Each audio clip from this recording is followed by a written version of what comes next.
First of all, let's talk about SNAP for a second. Why did the Republicans send $40 billion to Argentina? Where is that money, Scott? Why didn't that go to Americans? Why? That's America first. It's a credit that's swap. America. That's America. Profit on that's that. America first. We're sending money to Argentina rather than taking care of people's SNAP business. I would have loved to have been at Mar-a-Lago while the girls were in the martini glasses when they were trying to figure out what to do with the judge's order. You know, half the room was probably like, should we pay it? Should we not pay it? And then someone was like, oh, I have a great idea. Let the subjects only get half their rations. I mean, what are you even trying to say here, Moskowitz? That the Trump administration building a massive ballroom and holding roaring 20s parties with scantily clad women dancing around in cocktail glasses while Americans suffer maybe isn't, I don't know, a great look? Ugh, the audacity. And to be clear with what's going on with Argentina, yeah, it is a credit swap that has been widely criticized by both sides of the political aisle as a bailout. But who cares about all that when there's partying to do? You know what I mean? Speaking of party people, by which I mean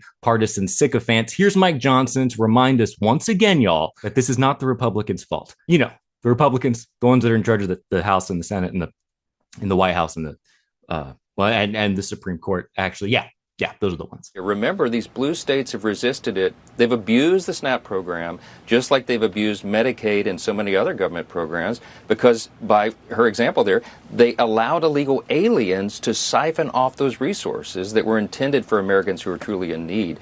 We're working to change that, but it's a step-by-step process here. So there's this GIF or GIF, for those of you who are maybe a little bit more cultured, from It's Always Sunny in Philadelphia, and it's of Danny DeVito, and he shakes his head back and forth, and then he says no. And I know this GIF exists because it plays in my head over and over again anytime Mike Johnson pries his jaws open just long enough to let some garbage spew out. You know, because if the problem with SNAP is Democrats, then why is it that 85 out of the top 100 counties that receive SNAP benefits all voted for Trump? Why is it that the USDA explicitly states that SNAP benefits do not go to and have never gone to undocumented non-citizens, excluding, of course, those who might have green cards or refugees, etc.? But even those make up a small minority of the people who receive SNAP benefits, because the vast majority are received by, what do you know, U.S. citizens. I mean, these are just kind of the questions, you know, that I like to ask. Lying. The answer is lying. So let's check in on some Trump supporters who are being negatively affected by these SNAP cuts to see if they are buying what Johnson is trying so hard to sell. Betty, you voted for President Trump. Do you regret that decision based on what we're seeing? In terms of food insecurity, I do. I believe he's doing a great job with the border. But right now, the border's not affecting me. Right now, it's affecting my daughter, the fact that she needs a SNAP and she won't be getting anything for November. And like I said, she's a type 1 diabetic, and we want to represent all the other diabetics out there or people with chronic health conditions that do need this food. And they may not have a safety net. They may not have relatives to fall back on. We know many people, and those people that don't have relatives to fall back on. And I believe the Trump administration, instead of focusing on presidential ballrooms, should be paying attention to individual Americans' dining rooms. Yes, Trump is doing an absolutely fantastic job, as long as you ignore the GDP and unemployment and inflation and the militarization of the police against its own citizens, Epstein files, as well as people needing, what was it?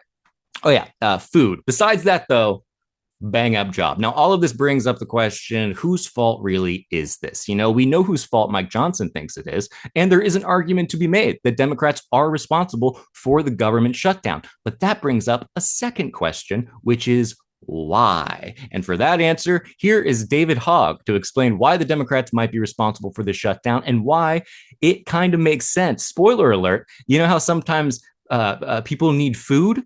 They also sometimes need medical care.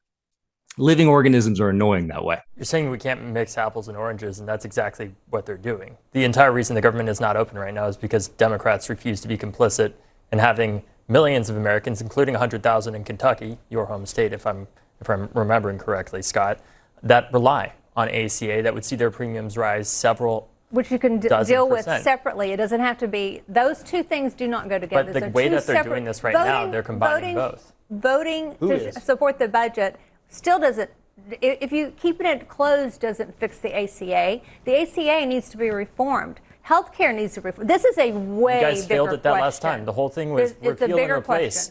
You had a trifecta. You tried this. You failed. And That's so not did true. you. They're still in the So did you. concept of a plan stage. No, They've in terms they've of been in repealing the and concept replacing. stage. Oh, right. This mysterious concept of a plan, this abstract notion for a potential future course of action. Heck, let them eat the idea of cake. You know, I'm starting to think that if Republicans could privatize oxygen, they would suffocate their own voters and then blame it on undocumented immigrants. You know, sorry you're suffocating, but it's probably the fault of this politically powerless demographic you've probably never had any face-to-face contact with. We don't understand it either, but you're going to have to believe it because it's what we're saying. So here is Gavin Newsom taking a much-deserved break from his all-caps trolling of Donald Trump to explain just how this administration continues to pick the pockets of American consumers. The state of mind of Donald Trump, the derangement that he's going to use hunger, starvation, to put families, children, during the holidays, the absurdity of that as he's celebrating as you suggest, no longer it's likely to be $350 million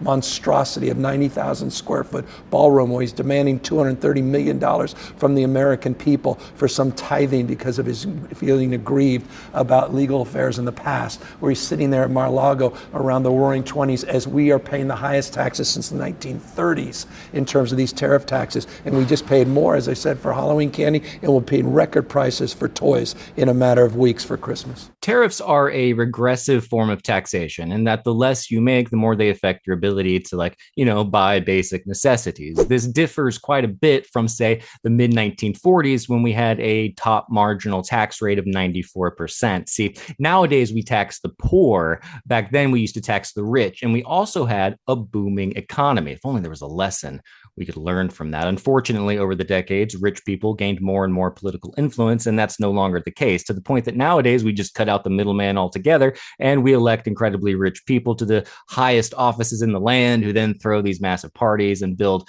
ballrooms that cost hundreds of millions of dollars, and then they bail out foreign countries just because they like the president's haircut. And don't get me wrong, I am no fan of Gavin Newsom, who I believe could do his own scantily clad dance inside the giant silver spoon he was born with. I hope he doesn't do that, unless, of course, it would hurt his chances to become president, in which case I totally hope he does that. But point being, I do actually agree with what he's saying here. And based on these recent election results, it seems that Americans might be actually agreeing with old hair gel. But what really bothers me about this whole situation is just the sheer brazenness of it.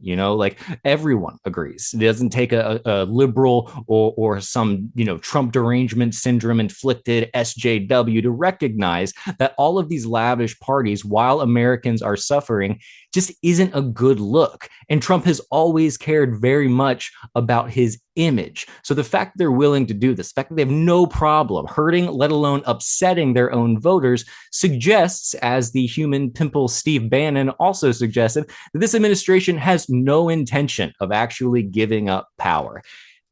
That leaves one option, guys. It's time for a revolution. I'll see you on the streets or next week in this little rectangle that I have with books that I really should organize, or at least put in alphabetical order, because I don't know if it's bothering you, but it's bothering me. And I find if I focus on that, then it drowns out some of the noise, the cacophony of just screaming that's going on inside my brain at all times. But yeah, I'll see you out on the streets for the revolution, right? Okay, good, because yeah, that's the only option. I checked. I was just get a new webcam. This one's broken. Okay, yeah, and then start a revolution. Perfect. See you then.